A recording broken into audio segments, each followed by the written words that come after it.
Hi, and welcome to episode number 192 of the weekly Google Cloud Platform podcast.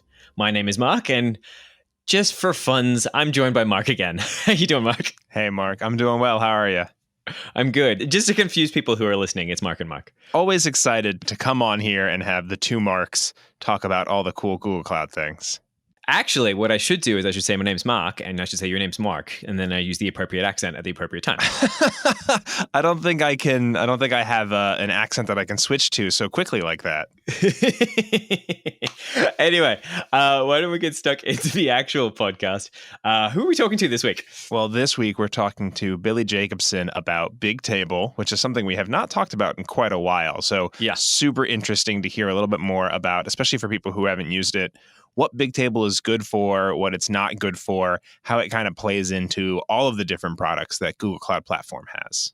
Great interview with Billy as well. Then I have a fun question for you, wherein I ask you, if I have an organization for my GCP project, how do I break down my billing data by folder? Yeah, it's a surprisingly, it takes a little bit of extra work to do that, but it is something that anyone who's running a GCP organization is super interested in knowing because, well, as it turns out, when you pay money, you like to generally track where it's going. I guess.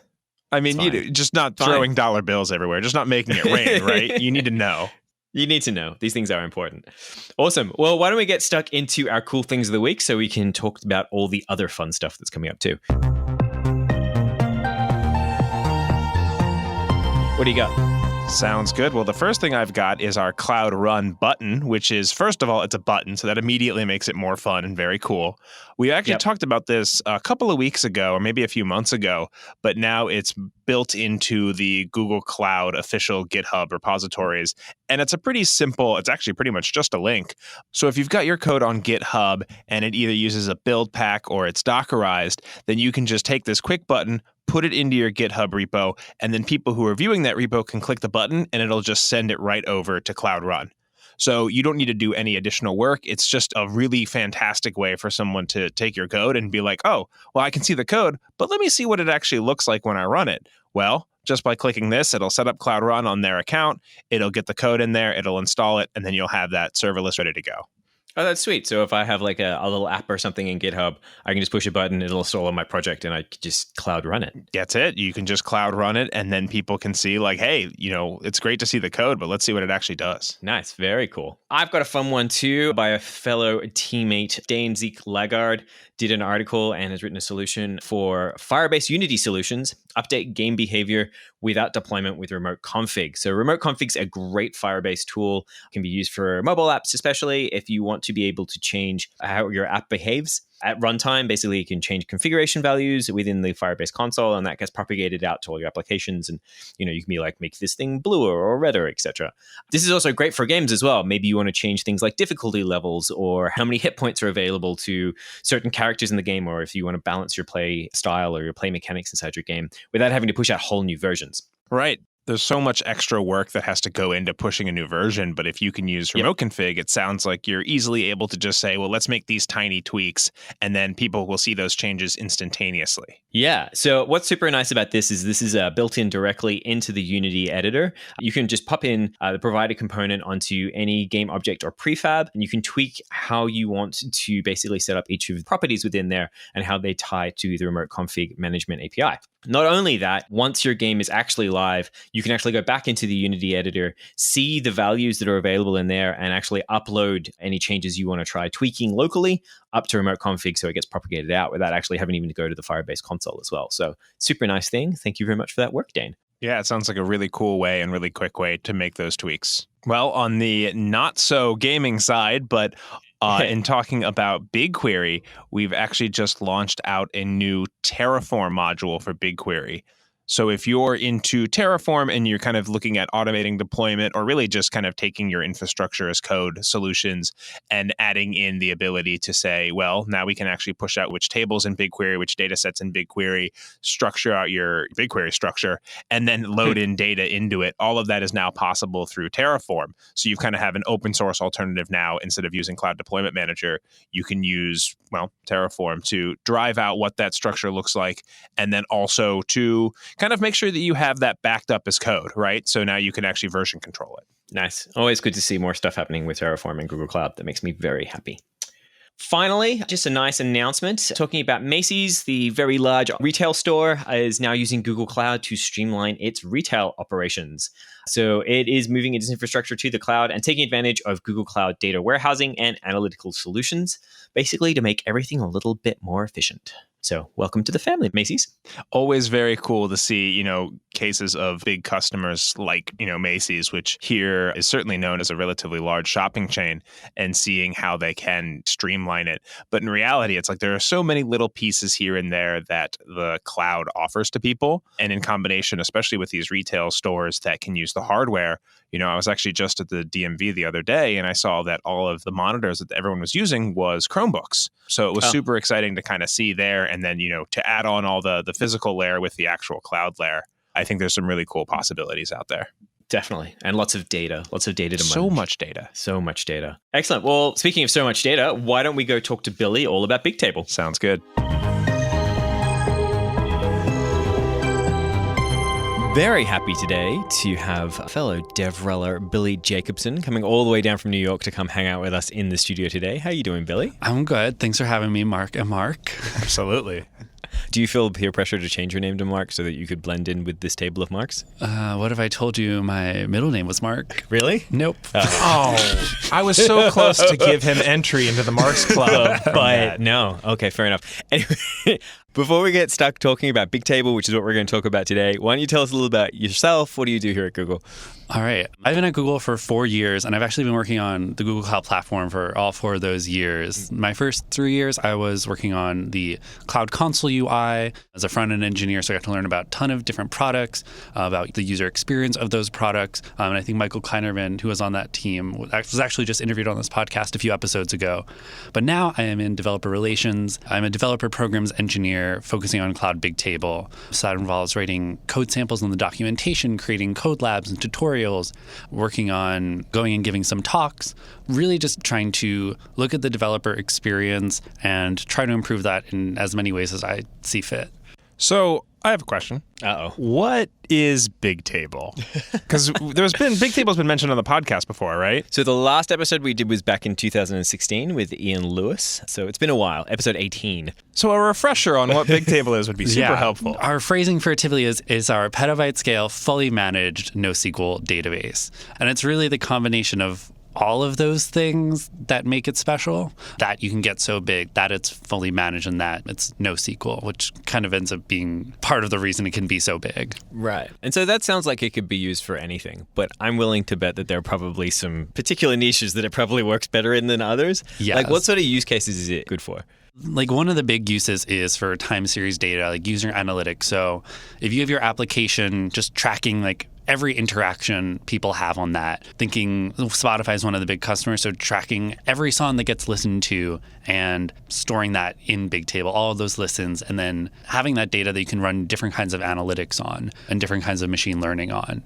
Once you have all that time series data, then you can do so many different things with it that you might not be able to do with other databases. So running all kinds of analytics on it, doing different kinds of personalization, and you can do that all in real time, which you can't necessarily do with something like BigQuery, where you can take those queries and kind of run them ad hoc. Bigtable kind of let you set that up to be used in an application and maybe create like a dashboard of all those analytics. Or when you're training machine learning, you can train it directly on the data in Bigtable. You don't have to move it to somewhere that it can be accessed faster. So all of those different pieces are why you might want to use Bigtable in adjacent to something like BigQuery. So BigQuery is more like the warehouse kind of. You go and you make these queries. They come back, usually pretty fast, seconds. But that's still seconds. Whereas Bigtable, you're placing it as a proper database, and you can treat it like one, and it works like one. Yeah, exactly. So BigQuery is your data warehouse. You might store the data in both locations, but you could give BigQuery to your data analysts and let them kind of run queries over the entire data set, or even just play around with different data sources. But really, if you're doing a full table scan, BigQuery would be where you'd want to go. Bigtable, you're going to want to do different pieces of that. So maybe get me all the data for this user and then do training on it or display it on a dashboard or something like that. And what is it about Bigtable that makes that such a good fit? What can it do that makes it be able to do that so well? So one of the ways Bigtable is able to do all of this is that it's a NoSQL database, and because of that, there's also no schema. So, there's one index which is just on the row key. So you define your row key based on a few properties. So let's say you would set maybe a timestamp, a user ID, and some kind of other categories in that row key. Then you can only perform a row get or a row range scan. So you'd say maybe, give me all of the user data for this user ID in this time range, and maybe for this genre or maybe for all genres. And it would depend on how you organize those like segments of that row key. So it's basically just like a concatenated string of a few of those pieces of data. So with BigQuery, you really get that full SQL interface, and it's really easy to create queries, give it to like some kind of analyst. When Bigtable, you really have to think about how you're going to be using it, setting it up for specific kinds of queries. And once those are set up, those are the only kinds of queries you're going to be able to run, but they're going to be super fast. So by putting a little bit more, it sounds like, thought into how you're going to be arranging, especially the keys, but kind of how the data is going to be put into this database, that's how you're able to kind of keep those really quick speeds up and that huge scale. Yeah. With Bigtable, you're getting sub 10 millisecond latency, and Bigtable scales with nodes. So I said it's massively scalable. So with each node, you get 10,000 QPS. So you can just keep adding more nodes. So the typical minimum is 3 nodes, which is 30,000 QPS, but you can really scale that up until there aren't any more nodes left, like in all of Google's clouds. Until Google runs out of computers. Yeah, until we run out of computers, that's the endpoint. It's okay, it's the cloud. That's great. And just so I'm 100% clear as well, like I'm assuming you can do that while things are live as well. I can scale that up and down as my throughput and my requirement like change. Yeah, so you can scale that up and down. It's not going to be instantaneous because some of the data needs to rearrange itself for you to like see that benefit. I'm not totally sure how long it takes, but it's like not days. It's minutes. Definitely in minutes. Yeah, definitely in that scale. But back to kind of like those row keys, if those aren't distributed evenly, then you might run into some kind of performance issues. Right. But we've got a lot of documentation and some code labs that walk you through how to think about those row keys. And there are also a bunch of talks that we've done at Next showing sample row keys. And we've got this great tool called the row key visualizer. So you can maybe take a subset of your data and a subset of your queries when you're starting to plan out what that schema might look like and see, are there any hotspots of data? Are there any scans we're doing a lot that don't look great? We have kind of like a guide on what query or what kind of imaging doesn't look great. So you can use that. We've got that tool to help you figure out what schema in quotes is going to be best for your data. And so also so we were talking about it being like a NoSQL store as well. So you've got your key, right? So and that can be like basically a concatenated string, it sounds like. Yeah. And then your value, are we just dumping JSON blobs in, or like is there like a binary protocol? So we've got whatever you like. Yeah. So we've got column families and column qualifiers. So the families kind of do some grouping on making it faster. If you're only querying things from the same column families, then the column qualifiers help you map to a specific cell. So you can just have a bunch of cells with data. And a cell is identified by the row key, the column family, and the column qualifier, which is kind of, we can just shortcut that as the column, as well as a timestamp. So you can have multiple timestamps within each cell. So that can make it really good if you want to use that for some part of your time series management, maybe saying, store like an hour of data in each cell, or even just to have just version tracking across the board. But you don't want to use that for your entire time series because there's a limit to how much data you can store per cell. So Bigtable is a giant NoSQL database. Why would someone use Bigtable over, setting up their own like Mongo instance, for example? Because Bigtable is fully managed, you're going to get the security and the reliability that Google Cloud is offering. So like we've offered however many nines of reliability for Bigtable. We have replication as a feature, so you can distribute your data amongst the same zone, or we also have multi-region replication. So you can really distribute your data and take advantage of all like the computing power that Google Cloud has to offer. Plus, as the name implies, I hear it's big. Yeah, and a table. And it's a table. No, I think you said something really interesting there as well. You were talking about it where not only can we do interzonal communication, basically like regional failover, it sounds like we can do global failover. Is that correct? Yeah, so you can set up to have multi-region replication. So if you're kind of a global business and want to have your data stored across all different regions so it's easier for you to access, you're going to get that faster. You're going to get lower latency to people trying to access data within those regions. So it sounds like your data is essentially mirrored or like you said, replicated, I guess, around the globe. It's not just a failover system. You're actually making sure you have multiple copies all around the world. So you'd be able to actually set up different application profiles in terms of like where that data might get access. You can kind of specify that if your maybe customers are in the US, you could have them go towards the US replication and access data from that. And you can set it up in a few different ways. If you want to be using the replications as a backup, then you can have those not get accessed at all for any reads or writes and only use that to like, store the data as a backup. Or you can have it where you're continuously interacting with both instances of the replication. It's going to be an eventual consistent system, so you might have some stale data that comes back. Then it really just depends on your use case. It's a very flexible product, so really you need to figure out what parts of it you're going to use and how they apply to your use case and turn all the knobs specifically for that use case. I'm wondering here, like, it sounds like I could probably do something like maybe this kinds of rows that have this kind of data, maybe replicate that in one way, but these kinds of rows maybe don't. Would that be right? Or I think it's more of at least the table level. It might even be of the entire. That would make sense. I think it's of the entire instance, actually. Yeah. But we can include the replication docs in the show notes. Absolutely. So if you were going to design a system and had like your major use base, let's just say being in the US, but you wanted to still have lower read latency for people across the globe, if you were then to spin up a major kind of writing center in like, let's say the APAC area, could there be like a multi-master scenario here, or would everyone just be writing to one and then replicating to all these read replicas? Yeah, I think there could be multiple masters. From what I know, I think that sounds okay. I'd have to check in the docs just to confirm.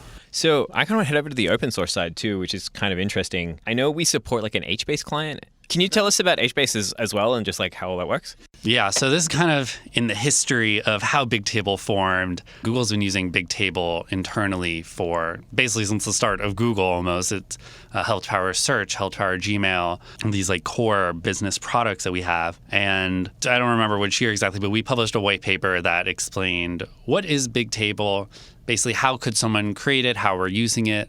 And the open source community took that paper and created HBase, which is the open source database version of this, basically. And over time, some of these features have diverged from what internal Bigtable has to offer. And then a few years after we created this white paper and HBase came out, we created Cloud Bigtable. So when we started with Cloud Bigtable, we wanted to make sure that people who were using HBase and used to it had an ability to just take whatever they were using and just swap it directly out from HBase to Bigtable. So we support the HBase API. So anyone who's familiar with using HBase should be able to just transfer their stuff over pretty easily and use all the API commands that they're used to and not have to really change their code. And because of the open source community with HBase and because we have this HBase client, there are all these open source libraries that we get to use for free with Bigtable just because of that compatibility. So one of them is JanusGraph, which does graph databases.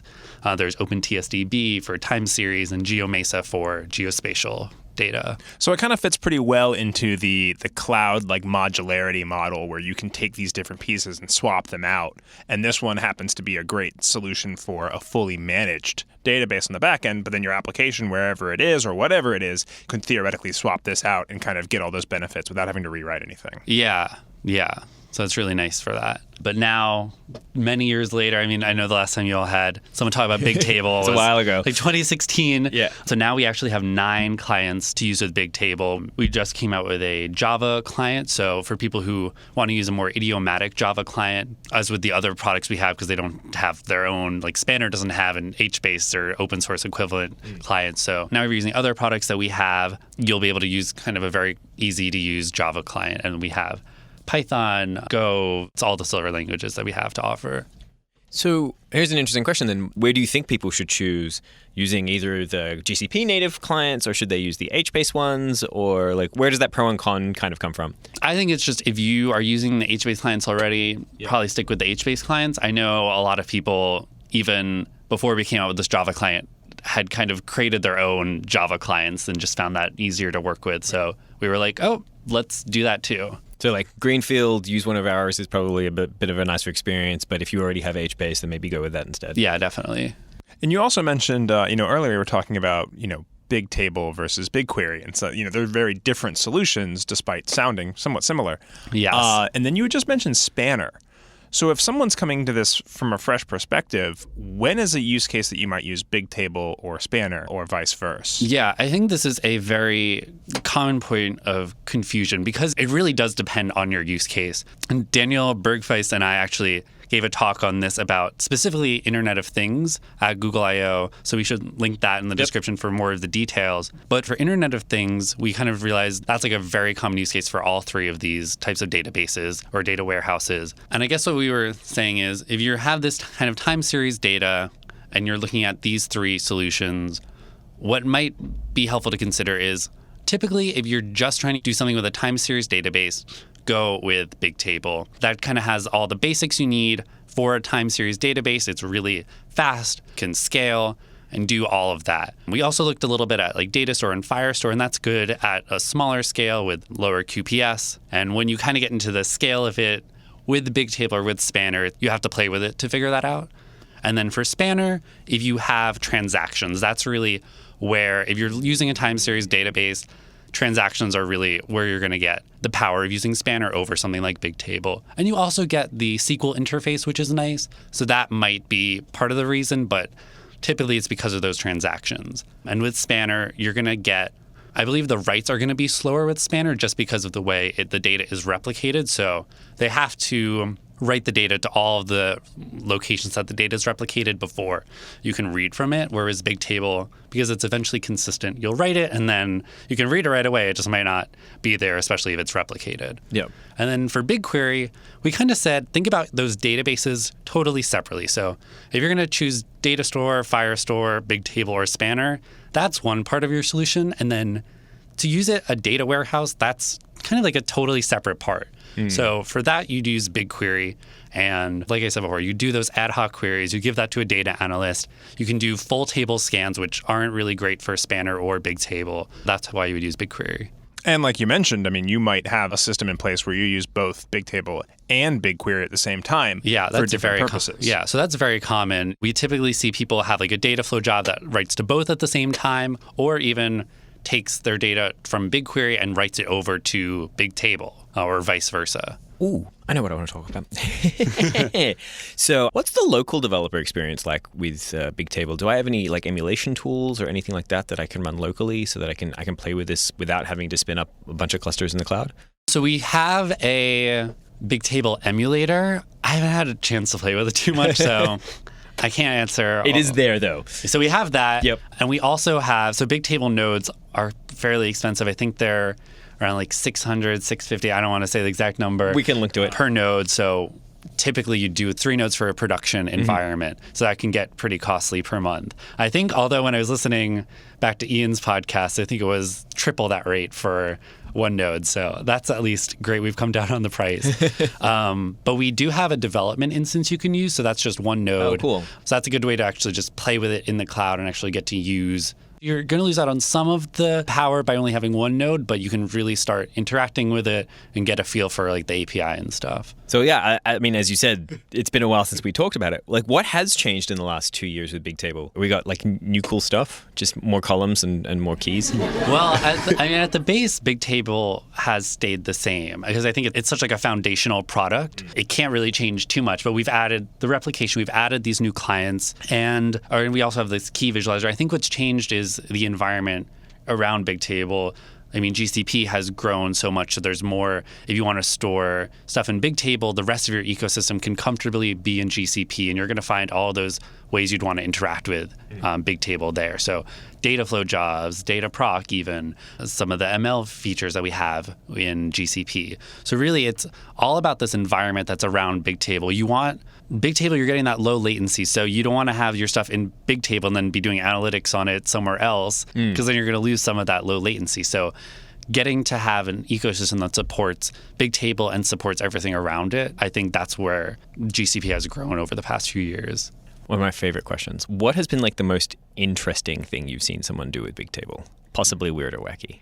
One of the things I really like is Spotify's Discover Weekly. So that happens on Bigtable. They've given a few talks about how it works, about their ecosystem. And I think they were saying before they had Bigtable, they'd have like some engineers like up all night trying to make sure that their recommendation algorithm wasn't going to crash or was going to be available that like Monday morning for those Discover Weekly playlists, and for them to like get onto Bigtable and start using the machine learning on that, and for have it to just be not something they even have to worry about anymore and could bring more recommendations in different ways with that.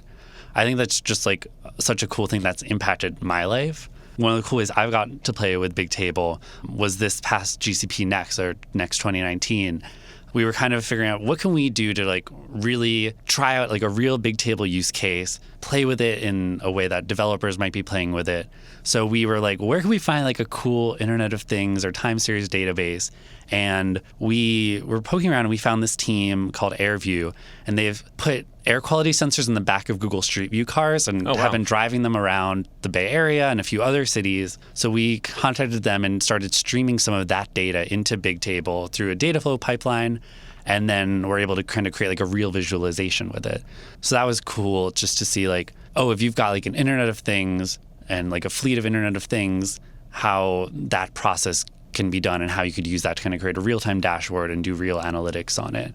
And while we only had a few cars, it's cool to know like we could easily just scale it up to like 1,000 cars or like 10,000 even, and just by adding more nodes. Is there anywhere people should specifically go if they want to learn more about Bigtable? I would say go to the Bigtable documentation. We've got links to a lot of the talks we did at Next, which show off some of these really cool use cases, some of the personalization, some anti-fraud, the time series analysis, that talk at I.O. about how to choose your database. I think with Bigtable, you really want to know how other people are using it so you can learn about each knob and how to turn them to best benefit you. So before you dive into any development with Bigtable, learning a lot about it is probably the best recommendation I'd have. Fantastic. And it sounds like that talk about choosing the right database should be super helpful too, because there are a lot of options out there. Yeah. And are you going to be anywhere in particular? Are you going to any conferences where people can come see you talk? I have nothing scheduled, unfortunately. But if anyone listening wants to hear more about Bigtable, sign me up. There you go. And I'm sure you have a Twitter account, I assume? I have a Twitter account at Billy Jacobson. There we go. We'll make sure we put that in the show notes so people can find you as well. Awesome. Well, Billy, thank you so much for joining us today and talking to us all about Bigtable. All right, thanks for having me. Thanks so much to Billy for coming in for talking about Bigtable. I mean, it's been a while. Like I think we had mentioned, quite a number of episodes since Bigtable was last mentioned. Yep. But it's a really, really cool tool. And I think understanding what it's really good at and how people can look at what's using it as well as any future changes for it, I think really highlights exactly how cool it is. Yeah, no, great interview. Thanks so much for joining us, Billy. But let's get stuck into our question of the week.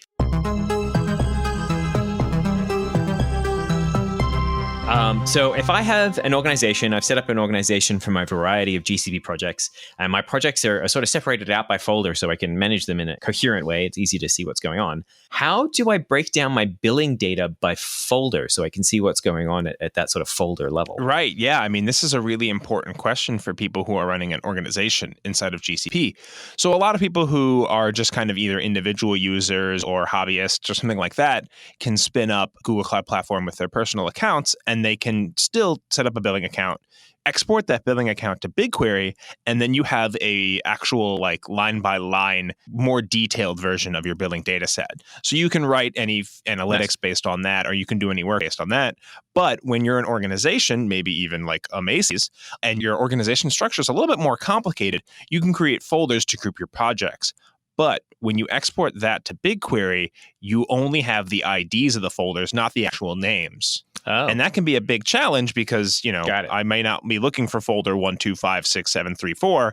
I'm looking for folder production and development. So Nick has written this cool little article and a very, very quick tutorial to show you how to use the open source GitHub project GCP Folder Lookup, which will basically take your organization, take your folders, and put that out to a BigQuery table. And then you join that with your billing data set to actually get a more detailed view. Now all of your line items will actually have the organization structure in them as well. So any analysis you're doing with BigQuery is a lot easier because you can say, okay, well, give me all the costs and show it to me by this folder, or show it to me by this folder, but only for this specific GCP project. Oh, no. So this creates like another table inside your BigQuery data structures so that you can then like join that up based on the ID of that table. Is that right? Exactly. Yeah. With the name of the folder and then with the line items that come through the BigQuery export, it's way, way more powerful. And you can see every single individual cost over any time span as soon as you start enabling the BigQuery export, of course. So it's a great way to either do data analytics on your billing data or even just to look up information. You can also plug it into Data Studio and you get a nice, cool visualization layer on top of that. Oh, it's nice. I'm just looking at it here. You can both get like the parent of the folder, but also like what level and stuff. So if you have like semantic reasoning behind which level your folders are at, you can be like, grab me everything from level 2. You can do some really neat stuff this way. Yep, a full view of your organization. So I think a lot of people will be really excited to be able to follow the instructions here. And like I said, they're very quick. And then you'll have a lot more information in your BigQuery export. Very cool. Awesome. Well, before we finish up, Mark, are you producing any cool videos, going anywhere fancy? Like, what are you up to? Oh, well, I'll be headed to LA for a week in a few weeks. But in the meantime, I think it's mostly just working on videos. We are working with releasing some new billing content, very much in line with our previous question, and talking a little bit more about how people can understand the tools that are available to them inside of the Google Cloud Platform console. So I'm super excited to see those coming out probably in the next couple weeks. Very, very cool. How about yourself? I'm going to shoot a little bit in the future because there's some stuff I'm really excited about. So when this comes out on Wednesday, I'll be probably finished with PAX Dev, where I'll be doing 2 panels, but I'll be hanging around at PAX West for the rest of the week. So you can always drop me a line if you're going to be there as well. Later in the year, I will be at KubeCon in some capacity or another. So I'm very much looking forward to that. And so one thing else I also want to talk about, it is next year, but I'm very excited about it. Game Developers Conference next year, the big Game Developers Conference, essentially. Myself and Ed Pereira have been working with Games Developers Conference to do a one-day summit at the event. Basically, Game Developers Conference does a series of summits on Mondays and Tuesdays about specific topics. And so Online Games Technology Summit is what we're calling it. Basically, it's for anyone who works in like back-end systems for online games, anyone who works on like client and server networking, basically anything to do with multiplayer, online, connected games, anything in that capacity, infrastructure management, scaling, security, monitoring, all that kind of stuff. There really isn't a space for us people who work in that to really gather and do stuff. So CFP will open on the 29th of August. So after this comes out. So if you're looking to attend or possibly submit, put it in your calendar now and get it done. Really excited about it and very happy to be working with GDC on this initiative. So I got very excited about this.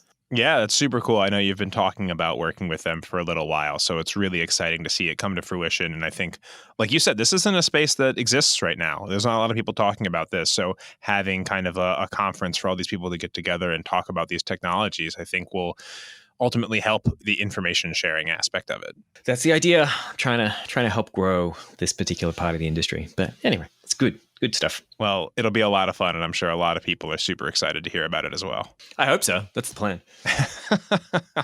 All right, Mark. Well, thanks so much for joining us this week, and we'll talk to you all soon. See you all next week.